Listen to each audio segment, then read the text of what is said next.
Good evening, ladies and gents. This is the Nerds the Human, and welcome to this AI time-lapse of Medieval 2's America's DLC, where, of course, today we've had an interesting campaign, a total domination for one faction.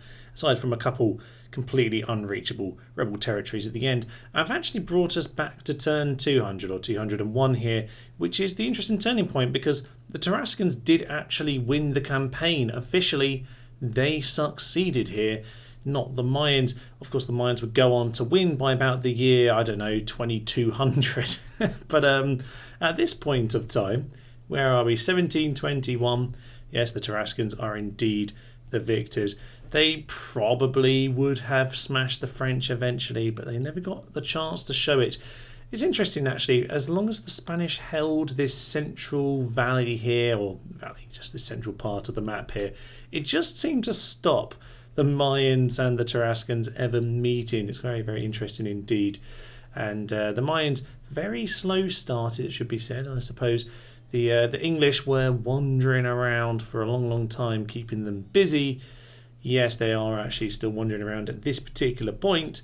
Once they got rid of the English and once they kicked out the Spanish in the corner here, they did absolutely explode at the end, in spite of all of this utter madness here by the Tarascans.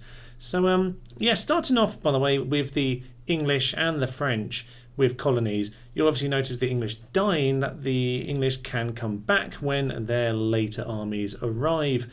But even so, the English didn't achieve very much. The French did at least kick out the Spanish from Cuba, which was interesting.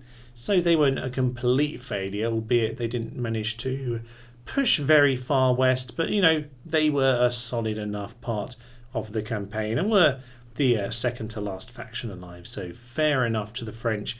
But yes, big shout out to the Tarascans who, if you voted for, you can definitely claim the victory. But of course, the Mayans were the victors in the long run. So you know what? A point to both of you. Anyone who's put either of those, I will gift you the victory here today.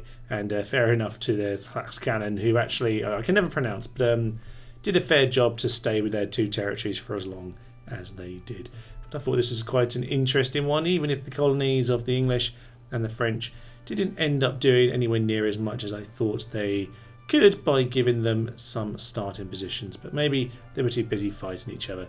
Who knows? But for now, I will leave you. Do let me know what kind of time-lapse you'd like to see in the future. But yes, for now, this will be it. So I am Thomas, this is the Nerds the Human, and this has been an AI time-lapse of Medieval 2 Total Wars, America's Campaign. Thank you, and bye-bye. Today we're going to go for particularly aggressive diplomacy. Oh yes, it worked. Kablamo! You were always going to die, Steve. Oh! My feudal knights! My crispy, crispy feudal knights! The ram's burning! Right at the death!